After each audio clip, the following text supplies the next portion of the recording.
Good மார்னிங்ப்பா. இன்னைக்கு நம்ம chapter 1ல் ரிலேஷன்ஸ் அண்ட் ஃபங்க்ஷன்ஸை பற்றி நீங்கள் பார்த்துட்ருக்கீங்க 10th ஸ்டாண்டர்டில். ஆல்ரெடி எக்ஸசைஸ் 1.1 வந்து மிஸ் முடிச்சிருக்காங்க. எக்ஸசைஸ் 1.1 கம்ப்ளீட்டாக பார்த்துருப்பீங்க. இப்போ நம்ம எக்ஸசைஸ் 1.2 பார்க்க போகிறோம். 1.2 மொத்தம் வந்து டோட்டலாக 5 எக்ஸசைஸ் இருக்குது. 1.1 கம்ப்ளீட் பண்ணியாச்சு. 1.2 வந்து ரிலேஷனை பேஸ் பண்ணி இருக்கும். 1.3 and 4 இது ரெண்டுமே வந்து ஃபங்க்ஷனை பேஸ் பண்ணியிருக்கோம். இந்த 1.5 வந்து காம்போசிஷன் ஆஃப் ஃபங்க்ஷன் ஒன்று இருக்கும், அதை பேஸ் பண்ணி வந்திருக்கோம். சரிங்களா? டோட்டலாக 5 எக்ஸசைஸ் வந்து நீங்கள் இந்த சாப்டரில் பார்க்க போகிறீங்க. இப்போ தான் இந்த சாப்டருக்குள்ளேயே நம்ம நுழைய போகிறோம். ஏன்னா இது வரைக்கும் நீங்கள் எக்ஸசைஸ் 1.1ல் என்ன பார்த்துருப்பீங்க அப்படின்னா, கார்ட்டீசியன் ப்ராடக்ட்னா என்ன, அதே மாதிரி வேறு என்ன படிச்சிருப்பீங்க, ஒரு ஆர்டர்ட் பேர் எப்படி இருக்கணும். ஸோ இது எல்லாமே ஆர்டர்ட் பேர் அப்படின்ற வார்த்தையை வந்து படிச்சிருப்பீங்க, ஆர்டர்ட் பேர். அதுக்கப்புறம் என்னது, கார்ட்டீசியன் ப்ராடக்ட், இந்த இது படிச்சிருப்பீங்க. ஸோ இது எல்லாமே வந்து என்னென்னா எக்ஸசைஸ் 1.1ல் நீங்கள் லேர்ன் பண்ணியிருப்பீங்க. Now we are going to learn about relations. இப்போ தான் நம்ம வந்து ரிலேஷனை பற்றி நம்ம பார்க்க போகிறோம். ரிலேஷன் அப்படின்னா என்ன சொல்லுவோம் நம்ம தமிழில், உறவுகள் அப்படின்னு நம்ம சொல்லுவோம். உறவுனா என்னது, நம்ம வீட்லேயே நம்ம என்னது, அம்மா அப்பா தங்கை, இந்த மாதிரி பிரதர் சிஸ்டர்ஸ், இந்த மாதிரி உறவுகள் வந்து நமக்கு இருக்குது. மாமா அத்தை, இந்த மாதிரி உறவுகள் சொல்கிறோம் இல்லையா. இது வந்து நடைமுறை வாழ்க்கையில் நம்ம பயன்படுத்தக்கூடிய உறவுகள். கணிதத்தில் அப்போ உறவுகள், ரிலேஷன் அப்படின்றது எங்கே பயன்படுது அப்படின்னா, நிறைய விஷயங்கள் வந்து இருக்குது. புது புது விஷயங்கள் எல்லாமே நீ லேர்ன் பண்ணிக்க போகிற. நான் இப்போ ஒரு எக்ஸாம்பிளாக நான் சொல்கிறேன் பாரு. உங்கள் புக்கில் உள்ள எக்ஸாம்பிள் என்ன இருக்குன்னா, New Delhi is the capital of India. இந்த மாதிரி ஒரு எக்ஸாம்பிள் கொடுத்துருக்காங்க. New Delhi is the capital of இந்தியான்னு என்ன அர்த்தம், இந்தியாவினுடைய தலைநகரம் புதுடெல்லி. அப்போ இது ரெண்டுக்கு ஏதோ ஒரு ரிலேட் இருக்குல்ல. என்னென்ன, நியூ டெல்லிக்கும் இஸ் ரிலேட்டட் டு இந்தியா. இது ரெண்டுக்கு ரிலேட்டட், ஆர்ன்றது ரிலேட்டட். என்னது, நியூ டெல்லிக்கும் இந்தியாவுக்கும் ஒரு ரிலேஷன் இருக்குது. வேறு எக்ஸாம்பிள் என்ன சொல்லலாம், Shankar is the father of Shanmugam. So இந்த மாதிரி சொல்லலாம். வேறு என்ன, இப்படி வேறு நிறைய எக்ஸாம்பிள் வந்து நம்ம கொடுத்துக்கிட்டே வரலாம். இது வந்து உனக்கு புக்லேயே நிறைய எக்ஸாம்பிள்ஸ் வந்து கொடுத்துருக்காங்க. இப்போ இது வந்து என்னென்னா ரிலேட் பண்ணியிருக்கோம். இது வந்து என்னென்னா எக்ஸ்பிரஸிங் யூஸிங் த சிம்பிள்ஸை ரிலேட் பண்ணி நம்ம எழுதியிருக்கோம். இந்த ஆர்ன்ற சிம்பிளை ரிலேட் பண்ணி நம்ம எழுதியிருக்கோம். இதே இது ஆர்டர்ட் பேரில் சொல்லணும். இதை வந்து நீங்கள் லாஸ்ட்டு எக்ஸசைஸில் பார்த்த ஆர்டர்ட் பேரில் சொல்லணும்னா என்ன சொல்லுவீங்க, நியூ டெல்லி கமா இந்தியா சொல்லி கொடுத்துருப்பாங்களே. எக்ஸ் கமா ஒய் அப்படின்றது ஒரு ஆர்டர்ட் பேர், ஒரு வரிசை ஜோடி, ஒரு பேர்னாலே என்னது, ஜோடி. அப்போ இது ரெண்டும் ஒரு பேர். நியூ டெல்லி கமா இந்தியா, இதை கமா போட்டு ஒரு ப்ராக்கெட் போட்டு எழுதணும். இது என்னது, ஆர்டர்ட் பேர். ஸோ அப்போ ஒரு எக்ஸாம்பிளை வந்து நம்ம என்ன செய்யறோம் அப்படின்னா, ரிலேட் பண்ணி எழுதுகிறோம், ஆர்டர்ட் பேர்லேயும் எழுதுகிறோம். சரியா? இப்போ இந்த ரிலேஷனுக்கான டெஃபினேஷன் என்னன்றதை நம்ம பார்க்க போகிறோம். சரியா? இப்போ இந்த ரிலேஷனுடைய டெஃபினேஷனை நம்ம பார்க்க போகிறோம். என்ன கொடுத்துருக்காங்கன்னு பாருங்கள். Like A and B any two non empty sets. Non empty செட்ஸ்னால் என்னது, கட்டாயம் அதில் வந்து எலமெண்ட்ஸ் வந்து இருக்கணும். நான் எம்டி, எம்டினா ஒன்றுமே இல்லாதது, நான் எம்டினா ஏதாவது ஒரு எலமெண்ட் வந்து அதில் இருக்கணும். Non empty sets a relation R from A to B. ஒரு ரிலேஷனை நம்ம டிஃபைன் பண்ண போகிறோம். இந்த நியூ டெல்லியை ஏன்னு வச்சுக்கோங்க, இந்தியாவை பின்னு வச்சுக்கோங்க. இது எங்கே ரிலேட் ஆகுது, ஆர்ன்னு ரிலேட் ஆகுதா. அதான் R from A to B is a subset of A cross B. இது நீ ஆல்ரெடி நீ எக்ஸசைஸ் 1.1ல் படிச்சிருப்பேன். ஏ கிராஸ் பி கார்ட்டீசியன் ப்ராடக்டில் is a subset of A cross B satisfying some specified conditions. என்ன conditions, if X belongs to A related to Y belongs to B. இந்த வார்த்தையில் ஞாபகம் இருக்குல்ல, 9th படிச்சிருக்கீங்களே, பிலாங்ஸ் டு அப்படின்னு சொல்லுவோம்ல, சி மாதிரி போட்டு நடுவில் ஒரு கோடுனா இந்த எக்ஸ் ஆனது ஏன்ற செட்டுக்குள்ளே இருக்குது. நீங்கள் ஏன் சார் எக்ஸ்ன்னு சொல்கிறீங்க அப்படின்னா, எக்ஸுன்றது ஒரு நம்பரை வச்சுக்கோ. இப்போ ஏன்ற செட்டுக்குள்ளே எக்ஸுன்ற நம்பர் இருக்குது. சரியா? அதே மாதிரி ஏன்ற செட்டில், அதே மாதிரி பின்ற செட்டில் ஒய்ன்ற நம்பர் இருக்குது. That is belongs to. அப்போ X belongs to A related to Y belongs to B through R. எதன் வழியா, இந்த ஆர்ன்ற ரிலேஷன் வழியாக நம்ம கொண்டு போகிறோம். Then we write it as x related to y. New Delhi related to India போட்டோம் இல்லையா, அதே மாதிரி x related to y. If and only if x, y belongs to R. இது என்ன புது வார்த்தை, if and only if அப்படின்னா ஒன்றுமே கிடையாது. x related to y இருந்தால் அது ஆர்டர்ட் பேர் x, y belongs to R இருக்கும். x, y belongs to R ஆக இருந்தால் x related to y இருக்கும். இங்கேருந்து இப்படி போனால் இங்கேருந்து இப்படி வரும். ரெண்டுமே ஈக்குவல்னு அர்த்தம். இந்த பக்கம் இருந்து அந்த பக்கம் போனாலும் சரி, அந்த பக்கம் இருந்து இந்த பக்கம் வந்தாலும் சரி, ரெண்டுமே கண்டிஷன்ஸ் வந்து சாட்டிஸ்ஃபை பண்ணும். ஸோ இந்த டெஃபினேஷன் பார்க்கும்போது கொஞ்சம் ஒரே ஒரு குழப்பமாக தெரியுது. ஏதாவது ஒரு எக்ஸாம்பிள் பண்ணி பார்க்கலாம் அப்படின்னா, இந்த எக்ஸாம்பிள் வந்து நான் உனக்கு அடுத்த எக்ஸாம்பிள் நான் சொல்லிக் கொடுக்குறேன். அதுக்கு முன்னாடி இதில் என்னென்ன வார்த்தைகள்லாம் இப்போ நம்ம பார்க்க போகிறோம் அப்படின்றத நம்ம பார்க்க போகிறோம். அதாவது இதில் வந்து நிறைய வார்த்தைகள் வந்து நீங்கள் பயன்படுத்துவீங்க. டொமைன், கோடொமைன், ரேஞ்ச் அப்படின்னு நிறைய வார்த்தைகளை வந்து பயன்படுத்துவீங்க. இப்போ நம்ம ஒரு எக்ஸாம்பிள் இந்த டெஃபினேஷனாக பார்க்கும்போது கொஞ்சம் குழப்பமாக இருந்துச்சு இல்லையா? ஒரு சம்மா பார்த்தோம்னா ஈஸியாக இருக்கும். என்ன கொடுத்துருக்காங்க பாருங்கள். லெட் ஏ ஈக்குவல் டு ஒரு செட்டு, பின்றது ஒரு set. Which of the following sets are relations from A to B? எது வந்து ரிலேஷன், இது ரெண்டு ரிலேஷனான்னு கேட்குறாங்க. அதாவது இப்போ நம்ம ரிலேஷனோட டெஃபினேஷன் என்ன படிச்சிருக்கோம் அப்படின்னா, எக்ஸ் ரிலேட்டட் டு ஒய்யா இருந்துச்சு அப்படின்னா if and only if X comma Y belongs to R. X related to ஒய்யா இருக்கணும்னா அந்த ஆர்டர் பேர் வந்து அந்த ரிலேஷனில் இருக்கணும். தட் இஸ் அந்த கார்டீசியன் ப்ராடக்ட். நம்ம டெஃபினேஷன் படி நம்ம அதான் படிச்சிருக்கோம். முன்னாடி என்ன படிச்சிருக்கோம் அப்படின்னா, நல்லா கவனிங்க, A and B to any non-empty sets இருந்துச்சு அப்படின்னா a relation R from A to B is a subset of A cross B. Aன்ற செட் இருக்கு, Bன்ற செட் இருக்கு. நம்ம A cross B நமக்கு எடுக்க தெரியும்ல, போன கிளாஸ்லேயே A cross B எடுக்க தெரியும். அந்த A cross Bன்ற செட்டுக்குள்ள அந்த ரிலேட் பண்ணுற ரிலேஷன் வந்து இருந்துச்சு அப்படின்னா அது ரிலேஷன்னு சொல்கிறோம். அதை தான் என்ன சொல்கிறாங்க, x belongs to A is related to y belongs to B இருந்துச்சுன்னா, through Rல இருந்துச்சுன்னா, then we write x related to y if and only if x comma y belongs to R. அதாவது x related to y வந்து if and only if x comma y. சம்மா பாருங்க, இன்னும் கிளியரா புரியும். இங்கே என்ன செய்யணும் பாருங்க. முதல் வந்து கொடுத்துருக்கிற ஏபி இருக்கு இல்லையா, இந்த ஏபிக்கு நான் என்ன எடுக்க போறேன் அப்படின்னா A cross B எடுக்க போறேன். இது எல்லாருக்குமே எடுக்க தெரியுமா? எல்லாருக்கும் A cross B எடுக்க தெரியும்ல? இதில் எத்தனை ஆர்டர் பேர் வரும்னு உன்னால் சொல்ல முடியுமா? எத்தனை ஆர்டர் பேர் வரும்? இங்கே எத்தனை எலமெண்ட் இருக்குது? ஏல 4 எலமெண்ட் இருக்குது. உள்ள 4 எலமெண்ட் இருக்குது. 1 2 3 4. பியில் எத்தனை எலமெண்ட் இருக்குது? 1 2 3 எலமெண்ட் இருக்குது. அப்போ ஏ கிராஸ் பின்னா ரெண்டையும் ப்ராடக்ட் பண்ணு. 4 3 சார் எத்தனை? உனக்கு 12 ஆர்டர் பேர்ஸ் உனக்கு வரணும். செக் பண்ணிடலாமா? 3 வச்சு எழுதுங்க. 3,1 3,7 3,10. சரியா? அடுத்து 4,1 4,7 4,10 7,1 7,7 7,10 8,1 8,7 8,10. ஸோ டோட்டலி எண்ணி பாரு, 1 2 3 4 5 6 7 8 9 10 11 12. கரெக்டா? இது வந்து ஏல எத்தனை, பியில் எத்தனை நீயே கவுண்ட் பண்ணிடலாம். 4 3 சார் 12. அப்போ 12 கரெக்டாக வரணும். 12 வரலைன்னா அப்போ ஏதோ மிஸ்டேக் விட்டுருக்கேன்னு அர்த்தம். ஸோ இதை நான் எழுதிக்கணும். இப்போ நான் ரிலேஷனான்னு பார்க்கணும். என்னது? R1 கொடுத்துருக்கானா? கொடுத்துருக்குற R1 எடுத்துக்க. என்ன கொடுத்துருக்கான்?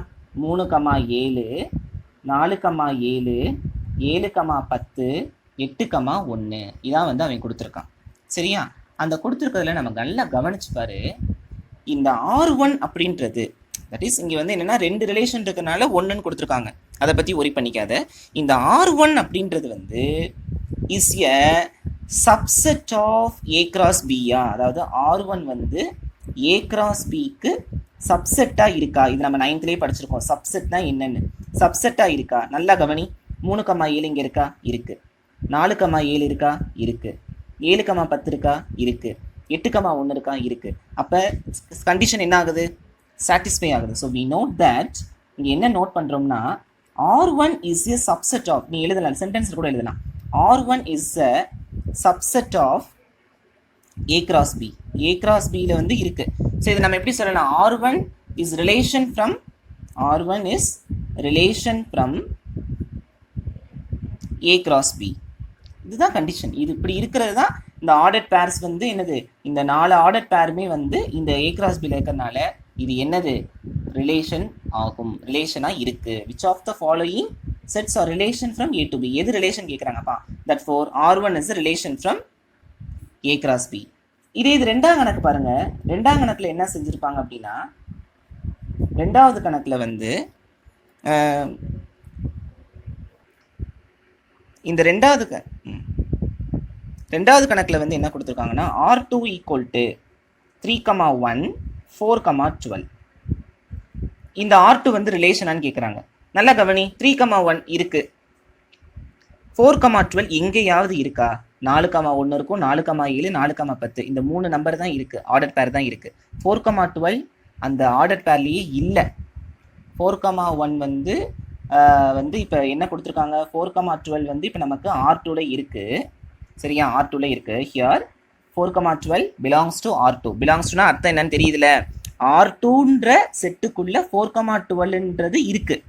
ஆனா பட் என்ன, 4,12 it does not belongs to A cross B. A cross B என்ற செட்டுக்குள்ள 4,12 இல்ல. கவனிச்சு பாத்தியா? 4,1, 4,7, 4,10 மூணு ஆர்டர் பேர் இருக்கு, 4,12 இல்ல. ஸோ என்னது, R2 is not a relation from A to B அப்படின்னு கூட சொல்லலாம், A to B. சரியா? அதே மாதிரி இங்கே வந்து என்னது, R1 is relation from A to B அப்படின்னு சொல்லிடலாம். A to Bக்கு வந்து R1 வந்து ரிலேஷனாக இருக்குது, A to Bக்கு R2 ரிலேஷனாக இல்லை. காரணம் என்னன்னு கேட்டேன்னா 4,12 வந்து A cross Bல இல்லை. இதுதான்ப்பா ரிலேஷன். ஒரு கணக்கை வந்து நல்லா வாசிச்சு பாரு, அது என்ன கேட்டிருக்காங்க. கணக்கு வந்து ஒரு மாதிரி இருக்கும், பெரிய கணக்காக தெரிகிற மாதிரி இருக்கும், ஆனால் ஒன்றுமே இல்லை. நீ ஃபஸ்ட்டு வேலை A cross B கண்டுபிடிக்க வேண்டியது வேலை. அந்த R1ஓட கம்பேர் பண்ணுற அந்த 2 ஸ்டெப்ஸ் மட்டும் ஞாபகம் வச்சுக்கோ. R1ன்றது வந்து A cross Bல இருக்குது, எல்லா எலமெண்ட்ஸுமே வந்து இந்த A cross B இருக்கிறதுனால R1 is a subset of A cross B, that is R1 is a relation from A to B. So இந்த கண்டிஷன் ஓகே. பட் ரெண்டாவது கணக்கில் வந்து அது இல்லாதனால இது ரிலேஷன் கிடையாது. இதுதான் ரிலேஷன்னா என்னன்னு பார்த்துருக்கோம். ரிலேஷன்னா என்னது, நம்ம என்னென்ன பார்த்துருக்கோம், ரிலேஷனோட டெஃபினேஷன்ஸ் என்னன்னு பார்த்துருக்கோம், அதுக்கப்புறம் இந்த ஒரு எக்ஸாம்பிள் ப்ராப்ளம் ஒன்று பார்த்துருக்கோம். இப்போ அடுத்து முக்கியமான ஒரு 3 டாபிக், அதாவது இந்த ரிலேஷனில் வந்து இது ஃபங்க்ஷன்லேயும் வரும், டொமைன், கோடொமைன், ரேஞ்ச் அப்படின்னு 3 இது சொல்லுவாங்க. இந்த 3ஐயும் இந்த சென்டென்ஸில் பார்க்கும்போது உனக்கு குழப்பம். ஏன்னா எடுத்ததுமே என்ன சார் இப்படி ஒரு ஃபார்மேட்டில் எழுதியிருக்கோம், இது என்ன ஃபார்மேட்னு பார்த்தீங்கன்னா செட் பில்டர் ஃபார்ம், 9th படிச்சிருப்போம் இல்லையா, செட் பில்டர் ஃபார்ம். இந்த செட் பில்டர் ஃபார்மில் எழுதியிருக்கீங்கன்னு தோணும். இதை நான் ஃபஸ்ட்டு சொல்லலை, ஒரு எக்ஸாம்பிளை சொல்லிவிட்டு அப்புறம் நான் இதுக்கு வரேன், உனக்கு ஈஸியாக புரியும் பாரு. கொடுத்துருக்கிறது என்னன்னா, let A equal to 1, 2, 3, 4, 5. இது என்னது, ஒரு ஏன்ற ஒரு செட்டு. பியில் வந்து மதி, அருள், ஜான் இந்த மாதிரி ஒரு 3 நேம் கொடுத்துருக்காங்க. இதை நான் அவங்க ரிலேட் பண்ணியே கொடுத்துட்டாங்க. அதாவது இது வந்து ஏன்ற ஒரு செட்டு, இது வந்து பின்ற செட்டு, 1, 2, 3, 4, 5 மதி, அருள், ஜான் இது வந்து பி செட்டு. இது எப்படி சார் நீங்கள் போட்டிங்க, இந்த லைன் எப்படி போட்டிங்க அப்படின்னா, இது வந்து அவங்களே கொடுத்துட்டாங்க, கொடுத்துருக்குற கணக்குலேயே வந்து இது ரிலேட் பண்ணி கொடுத்துட்டாங்க. 1 வந்து மதிக்கு போகுது, 2 வந்து அருளுக்கு போகுது, 3 வந்து ஜானுக்கு போகுது, 4 வந்து மதிக்கு போகுது, திரும்ப 5 எதுக்குமே போகலை. ஸோ அப்போ இதுலேயே நம்ம இதை வச்சு தான் இப்போ நம்ம பார்க்க போகிறோம். இதில் என்ன கொடுத்துருக்காங்கன்னா, ஃபர்ஸ்ட் டொமைன்னா என்னன்னு பார்க்க போகிறோம். டொமைன், அதாவது ரிலேஷனில் டொமைன் அப்படின்றது என்னன்னா, R is equal to, R is nothing but relation, R is equal to set of all, இந்த பிராக்கெட் பேர் என்னது, set of all x belongs to A. ஏன்ற செட்டுக்குள்ள எக்ஸ்ன்ற ஒரு நம்பர் ஏன்ற செட்டுக்குள்ள இருக்கு, such that, இது என்னது, such that x related to y, x ஆனது yக்கு ரிலேட் ஆகுது. எக்ஸ்ன்றது இந்த ஏன்ற செட்டுக்குள்ள இருக்கிற எலமெண்ட், மதி, அருள், ஜான் எல்லாம் y. அப்போ x related to y for some y belongs to b. for some அப்படின்னா ஏதாவது ஒரு சிலதுக்கு மட்டும் போனாலும் போதும் அப்படின்றாங்க. அப்போ டொமைன்னா என்ன, x belongs to a. இந்த ஏன்ற செட்டுக்குள்ள எதுக்கெல்லாம் பீன்ற செட்டோட மேப் ஆயிருக்குன்னு பார்க்கணும். எதுக்கெல்லாம் மேப் ஆயிருக்கு, 1, 2, 3, 4 இதுக்கு மட்டும்தான் அங்கே பியில் மேப் ஆயிருக்கு பார்த்தியா. ஸோ அப்போ டொமைன் அப்படின்றது என்னன்னா 1, 2, 3, 4. அப்போ ஏன் சார் 5 எழுதலை, ஒரு டவுட் வரும். ஏன் எழுதலை அப்படின்னா, அந்த 5 வந்து என்னது, ரிலேட் ஆகலை, எதோட, பீன்ற செட்டோட ரிலேட் ஆகாமல் இருக்கிறனால எதெல்லாம் ரிலேட் ஆயிருக்கு. அப்போ இதை நம்ம டொமைனை எங்கே பார்க்கணும், ஏன்ற செட்டுக்குள்ளே தான் இந்த டொமைனை வந்து நீ பார்க்கணும். புரியுதா, டொமைன் புரியுதா, டொமைன் எப்படி எடுக்கணும்னு புரியுதா. அடுத்து ரெண்டாவது codomain. Codomain is nothing but B set தான். Codomain of the relation R is B. B என்ன இருக்கு, மதி, அருள், ஜான். அப்போ இதுதான் கோடொமைன். அப்போ கோடமைன்னா என்னது? பி தான் என்னது? கோடமைன். கோடொமைன். அதில் தமிழ் என்ன சொல்லுவாங்கன்னா, இதுக்கு பேர் மதிப்பகம்னு சொல்லுவாங்க. இது வந்து துணை மதிப்பகம். ஸோ அதாவது அதில் உள்ள வேல்யூஸ் தான் சொல்கிறாங்க, எதெல்லாம் மேப் ஆகுது அப்படின்றது தான் அந்த டொமைன். அப்போ டொமைன் வந்து ஏ செட்டில் பார்க்கணும், கோடொமைன் வந்து பி செட்டில் பார்க்கணும். டொமைன் வந்து எது மட்டும் ரிலேட் ஆகிருக்கோ, எது வந்து மேப் ஆகிருக்கோ அதை மட்டும்தான் எழுதணும். பட் கோடொமைன் அப்படி கிடையாது. எதெல்லாம் வந்து பியில் இருக்கோ அது எல்லாமே வந்து என்னது? கோடொமைன் அப்படின்னு அர்த்தம். மூணாவது ரேஞ்ச்னா என்ன? Range of the relation R is equal to y belongs to b. இங்கே டொமைன் பார்க்கும்போது x belongs to a பார்த்தோம். இங்கே y belongs to b such that x related to y for some x belongs to a. இந்த ஏன்ற செட்டோட எது எதுக்கெல்லாம் map ஆயிருக்கோ, மதி, அருள், John, இந்த மூணுக்கு தானே மேப் ஆயிருக்கு. இந்த மூணு மட்டும்தான் இந்த 4 நம்பரோட மேப் ஆனதுனால அந்த ரேஞ்ச் யாருன்னு கேட்டேன்னா மதி, அருள், ஜான். என்ன சார் நீங்கள் கோடொமைனில் இருக்கிறது அப்படியே நீங்கள் எழுதுறீங்க, அப்போ ரெண்டும் ஒன்றான்னு கேட்டால் கிடையாது. கோடொமைன் அப்படின்றது பி செட்டை ஃபுல்லாக நீ எழுதலாம். ஆனால் ரேஞ்ச் அப்படின்றது, இப்போ சப்போஸ் இந்த இடத்துல நான் வந்து மணின்னு ஒரு வார்த்தையை நான் சேர்க்குறேன்னு வச்சுக்கோ, மணிக்கு இங்கே மேப் ஆயிருக்கா? 5லேருந்து மணிக்கு போயிருக்கானா? இல்லை, போகலை. அப்போ யாருக்கு தான் போயிருக்கு? மதி, அருள், ஜான், இந்த 3 பேருக்கு தான் போயிருக்கு. அப்போ இந்த 3 பேர் தான் ரேஞ்சு. அப்போ கோடொமைன் மாறுமானா? மாறும். என்ன மாறும்? மதி, அருள், ஜான், மணி, இந்த 4ஐயும் நம்ம எழுதணும்னா அது கோடொமைன் ஆகும். நான் சொல்கிறது புரியுதா? டொமைன்னா என்னது? இந்த ஏன்ற செட்டுக்குள்ள எதுக்கெல்லாம் பிக்கு மேப் ஆயிருக்கோ, மேப் ஆனதை தான் நம்ம என்ன எழுதணும்? டொமைன்னு சொல்கிறோம். கோடொமைன் அப்படின்றது பி செட்டில் இருக்கிற எல்லாமே வந்து கோடொமைன் தான். இந்த மணியை விட்டுட்டு பார்க்குறேன். மதி, அருள், ஜான், இந்த 3 வந்து கோடொமைனில் இருக்குது. அதுக்கப்புறம் ரேஞ்ச் அப்படின்றது வந்து இந்த மேப்பிங், இந்த ஏன்ற செட்டோட பிக்கு வந்து எதெல்லாம் மேப் ஆயிருக்கோ, இந்த 3 பேருக்கு தான் மேப் ஆயிருக்கு, அதனால 3 எழுதியிருக்கேன். அப்போ 2 ஈக்குவலாக வருதே சார்னா ஒன்றும் கிடையாது. ஏன்? சப்போஸ் மணின்னு நான் ஒரு பேரை நான் சப்போஸ் இன்க்ளூட் பண்ணேன்னா, இதில் பி செட்டில் இன்க்ளூட் பண்ணேன்னா, ஆனால் இன்க்ளூட் பண்ணியிருக்கேன், ஆனால் மேப் ஆகலை, எதுக்குமே மேப் ஆகலை, ஏயோட மேப் ஆகலை, அதனால இந்த 3 தான் வந்திருக்கு. ஸோ இந்த 3 எழுதியிருக்கேன். ஆனால் கோடொமைன் எழுதும் போது இந்த மணியை சேர்த்து எழுதணும். புரியுதா? ஸோ இதை இன்னும் நம்ம எப்படி ஷார்ட்கட்டாக சொல்லலாம் அப்படின்னா, நல்லா கவனி. ஆர்ன்றது relation. R is a subset of ஏவாக இருந்தால் அது வந்து domain. R is a subset of ஏஆ இருந்தால் அது டொமைன். ஆர் ஈக்குவல் டு பியாக இருந்தால், ஆர்ன்றது ரிலேஷன், அந்த ஆர் ஈக்குவல் டு பியாக இருந்தால் அது கோடொமைன். சரியா? ரெண்டுமே எலமெண்ட்ஸ் வந்து ஈக்குவலாக இருந்துச்சுன்னா பியில் இருக்கிற எலமெண்ட் அப்படியே தூக்கி எழுதுறது வந்து கோடொமைன், அதுக்கு பேர் கோடொமைன். ரேஞ்ச் அப்படின்றது ஆர் வந்து சப்செட் ஆஃப் பி. ஸோ அப்போ நம்ம என்ன செய்கிறோம்?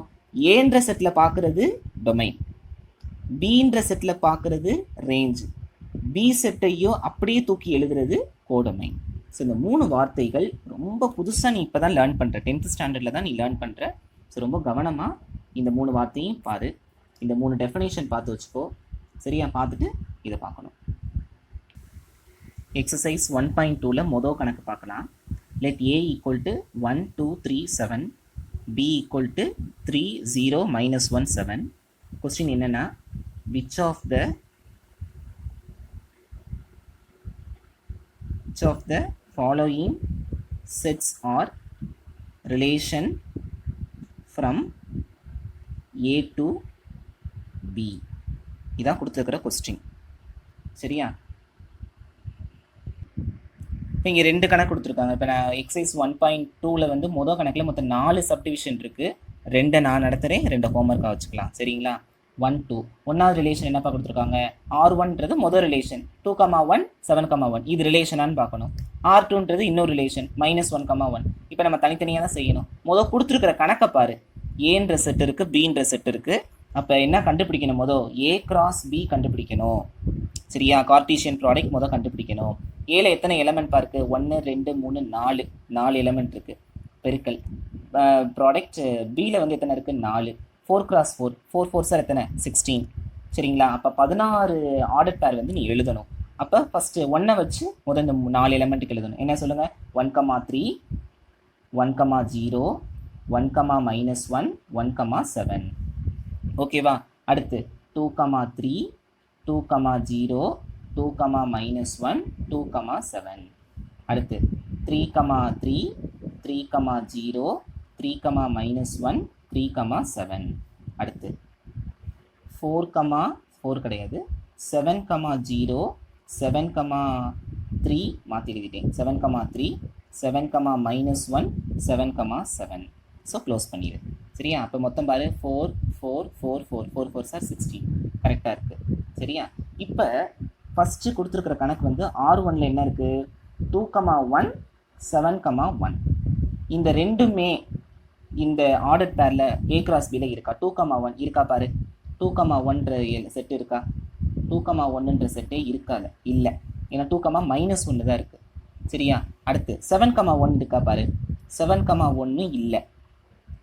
சரியா? அப்போ 2,1 does not belongs to A cross B. 7,1 does not belongs to A cross B. ரெண்டுமே வந்து இந்த ரெண்டுமே A cross Bன்ற செட்டுக்குள்ளே இல்லாதனால என்ன சொல்கிறோம்? இப்போ R1 is not a relation from A to B. R1 வந்து is not a relation from A to B. சரியா? நான் சொல்கிறது புரியுதா? இது வந்து முதல் சப்டிவிஷன். அடுத்து ரெண்டாவது சப்டிவிஷன் R2 ஈக்குவல் டு -1,1. கவனிங்கப்பா, இந்த -1,1 A cross Bல இருக்கா பாருங்க. -1,1 1,-1 தான் இருக்குது சார். ரெண்டும் ஒன்று தானே, மாற்றி எழுதிக்கலாம்னா சொல்லக்கூடாது, தப்பு. ஏன்னு கேட்டிங்கன்னா நம்ம A cross B தான் நம்ம பார்க்குறோம். B cross Aவா இருந்தால் அந்த -1,1 இருந்திருக்கும். நம்ம பார்க்குறது A cross B தான் நம்ம செக் பண்ணணும். அப்போ A cross B செக் பண்ணும்போது, ஏன்னா கொடுத்துருக்குற கணக்கே என்ன கேட்டிருக்காங்கன்னா, which of the following relations sets or relation from A to B தான். ஸோ நம்ம கிராஸ் ப்ராடக்ட் போடுறது வந்து A to Bக்கு தான் போடணுமே தவிர B to Aக்கு போடலை நம்ம.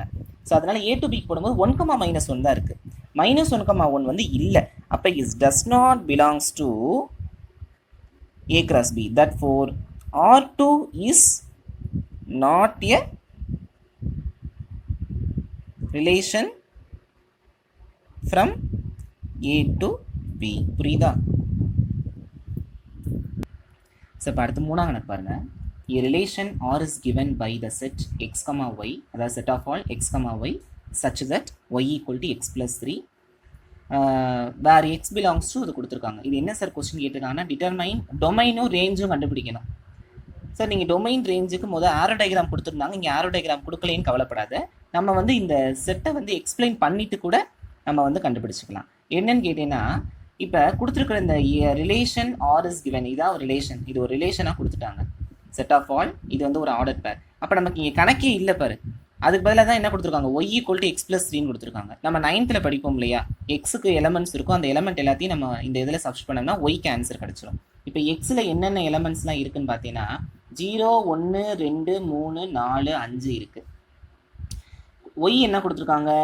எக்ஸ் ப்ளஸ் 3 கொடுத்துருக்காங்க. அப்போ நான் ஒய்யை நான் கண்டுபிடிக்கணும். மொதல் வந்து if X is equal to 0வாக இருந்தால், எக்ஸ் 0வாக இருந்தால் ஒய் ஈக்குவல் டு 0 + 3 என்னதுப்பா?